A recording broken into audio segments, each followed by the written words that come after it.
सुबह से बाल बना रही है। मेरी गाड़ी में सिर्फ बाल बाल बाल बाल दिख रहे हैं। नहीं, ये जो लड़की मेरी बेस्ट फ्रेंड है, तू मेरी बेस्ट फ्रेंड है ना? मैं तुम्हारी बेस्ट फ्रेंड हूँ। तो मुझे लगता है वीडियो चालू है। वीडियो चालू ही नहीं हुआ। अब एक नंबर का हमारा हॉलीडे चौपट हो चुका है।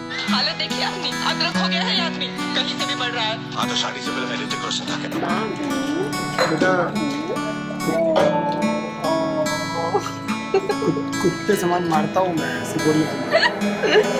I don't know what is wrong with me और क्यों हूँ मैं इतना बेचैन, किसे करूँ कंप्लेन, किस पे डालूं मैं ब्लेम, क्यों हो रहे मेरे साथ में सारे माइंड गेम्स, दोस्त बन गया अब ये साला पेन, अब भाड़ में जा लाइफ के सारे एम। रोज मैं खुद से कहता हूँ that you just need to relax, Dino James. मैं भी चाहता हूँ हमेशा खुश रहूं और ये फालतू के थॉट से दूर रहूं, पर ये मोटी लोहे की जंजीरों से कोई आइडिया है मैं कैसे छूटूं? दिमाग की मैंने लगा दी है, ये कौन सा ख्याल इतना हावी है? माँ बाप का सोच के मैं जिंदा हूँ, बाकी जीने की कोई वजह नहीं है बाकी है। जाने क्यों बदल रहा है मेरा पॉइंट ऑफ व्यू, मैं अंदर से जरा भी खुश नहीं हूँ। ऐसा लगता है किसी ने एक बड़ा सा स्क्रू निकाला हुआ है मेरे दिल के थ्रू। कभी लगता है उसे मैं जानता हूँ, फिर नहीं मिलता है मुझे कोई clue. Wait don't tell me ये तू है, hello baby is it you? क्या ये तू है जो मेरे अंदर अब तक कैसे कुंडली मार के चुप के बैठी है? अब क्या चाहिए तुझे? जो मेरे पास था ऑलमोस्ट सब कुछ तो तू ले गई है। आई कांट बिलीव दैट अभी तक पगली तू मेरे अंदर ऐसे जिंदा है। इस गेम का साला कोई रेफरी है जो हम दोनों के पॉइंट्स गिन रहा है? तुझे जरा सा भी आइडिया है मेरी लाइफ कैसे अपसाइड डाउन बदल गई है? कभी लगता है तेरा लॉस्ट माय माइंड, समझ नहीं आता क्या गलत क्या सही है। 2 दिन में तूने मुझे भुला दिया, पीस ऑफ वुड, तेरे अंदर क्या कोई दिल नहीं है? तुझे अनकंडीशनली मैंने प्यार किया है, शायद इतनी सी मेरी गलती है। तुझे याद है तू हक करके कहती थी D promise me that you never leave me. मैं था पर जब मुझे जरूरत थी बेबी तो मुझे कहीं भी दिखाई दी नहीं। उलझ गई थी यार साली जिंदगी, था between a devil and a fucking deep sea. I wish तू मुझे समझ पाती, उस वक्त में तेरी सबसे ज्यादा नीड थी। जानती है तेरे कारण मैंने कितने दोस्त छोड़े, मैंने उन सब तक बातें की नहीं। मैंने क्या क्या सहा है तेरे चक्कर में, किसी को बता भी नहीं सकता मैं लाउडली। ये सब जानकर भी यू नो क्यों हमेशा सुनता रहता था मैं तेरी की cause I really loved you, और पहले दिन से मैंने तेरे को समझ लिया था अपनी बीवी। कभी लगता है कि मैं ऐसा क्या करूं जो तू मेरे पास वापस आ जाए, मैं तुझे ऐसा क्या बोलूं जो तू मेरे सारे सैक्रिफाइसेस को समझ पाए।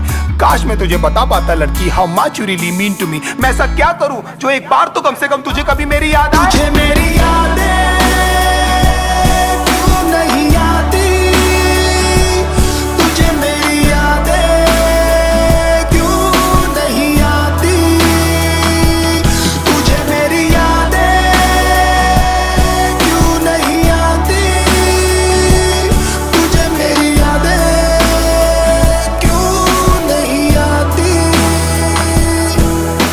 रिमेंबर एक बार हमने पी ली थी, फिर बाद में तूने सरप्राइज रिंग दी थी। मैं तो लिटरली आ गया था ऑन मनी, लोगों से भर गया था ना पूरा सीसीडी। अब भी जाता हूँ तो वेटर्स पूछते हैं सर जी कि आजकल मैडम दिखती नहीं, फिर मैं झूठ बोलता हूँ कि तू काम में busy that she is working for some big MNC. मैं कुछ भी करूँ बेबी क्या फर्क पड़ता है, तूने तो वही किया जो तुझे करना है।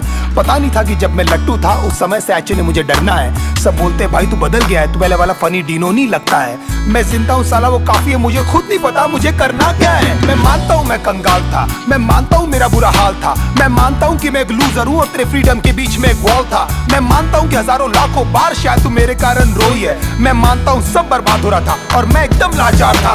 मैं मानता हूँ मैं इनसिक्योर हूँ और तेरे दोस्तों को लेकर परेशान था। मैं मानता हूँ मैं चिल्लाता था और हमेशा लड़ने को तैयार था। मैं मानता हूँ हर वक्त शिकायतों का मेरे पास एक बहुत बड़ा भंडार था, पर भगवान जानता है बेटा तेरे को लेकर मेरे अंदर सिर्फ और सिर्फ बहुत प्यार था। ये होने का भी शायद कोई कारण ही होगा, इसमें भी शायद उनकी कोई मर्जी है, क्योंकि ना तू मेरे चाहने से आई थी बेबी और तू ना मेरे चाहने से गई है। शायद ये सब सिर्फ एक अट्रैक्शन था, शायद मैंने थी ये सब स्टोरीज पकाई। शायद you never loved me and I was just another fucking guy in your life. तेरी सारी प्रॉब्लम्स हमेशा मेरी थी और लाइफ में कुछ भी नहीं था बेबी तुझसे बड़ा। कोई भी नहीं था मेरे साथ खड़ा, हिम्मत से तूने भी नहीं कभी मेरा हाथ पकड़ा और मैं खुश हूँ that I gave my best, और जो बन पड़ा मैंने उस सब किया। पर अफसोस तुझे कुछ याद नहीं और ये सब कुछ बेटा जी आपको कम पड़ा। यू नो आज तक हिम्मत भी नहीं जुटा पाया हूँ मैं तेरे फोटोज तक डिलीट करने की। गुस्से में पहले फेंक देता हूँ फिर ढूंढ ढूंढ के ले आता हूँ। तूने जो रिंग दी थी चुप चुप के दूसरों के फोन से अभी तक मैं तेरे व्हाट्सएप के पिक्स चेक करता हूँ, होपिंग कभी तो तूने लिखा होगा तेरा रियली रियली मिस माय मेरी यादें क्यों नहीं आती, तुझे मेरी यादें क्यों नहीं आती, तुझे मेरी यादें क्यों नहीं आती, तुझे मेरी यादें क्यों नहीं आती। कितने स्वीट हुआ करते थे ना आधे घंटे के हम दोनों के ब्रेकअप, फिर कैसी रोती हुई शक्लें बनाकर करते थे ना एक दूसरे को अपनी पिक्स व्हाट्सएप। हाँ मैंने बोला था चली जा, जाता था लंबा नहीं चलने वाला ये नाटक। पर पता नहीं था इस बार तू लौटेगी नहीं। तेरी लाइफ में कोई और आ चुका ना बेबी यार। 10 दिन में तू किसी और के साथ में थी, इतनी भी तुझे क्या जल्दी थी मुझे सुधरने का, मुझे संभलने का। एटलीस्ट मेरी जान एक मौका तो देती। मैं भी एक वीक इंसानी हूँ बाबा, हो गई यार मुझसे गलती। ये कंफ्यूजन था वो सॉर्ट हो जाता, लेकिन ये करने की तुझे क्या जरूरत थी। बहुत जल्द मैं देखना तुझे भुला दूंगा और मेरी लाइफ में कोई और लड़की आएगी, मैं दुनिया की उसे सारी खुशियां दूंगा, वही होगी मेरी सबसे पहली प्रायोरिटी। तुझे क्या लगता था हाँ मैं जिंदगी भर तुझे लेकर रोता रहूंगा? और फक आई एम रॉन्ग, मैं जानता हूँ तेरी जगह कोई नहीं ले पाएगी। सब कहते Dino just let it go, पर तू बता मैं तुझे कैसे जाने दूं। यू आर लिटिल पपी ना, अब तू बता ऐसी हालत में मैं क्या करूं? कब तक ऐसे डिनाइल में रो रो कर मैं अपनी लाइफ जीऊं? काश ऊपर वाला मुझे एक मौका दे कि तुझसे आकर मैं ये कह सकूं। क्या बताऊं दिल में यूं खामोशियां है क्यों? तू बता मैं क्या करूं, तुझे मैं कैसे जाने दूं कि तुझे मेरी याद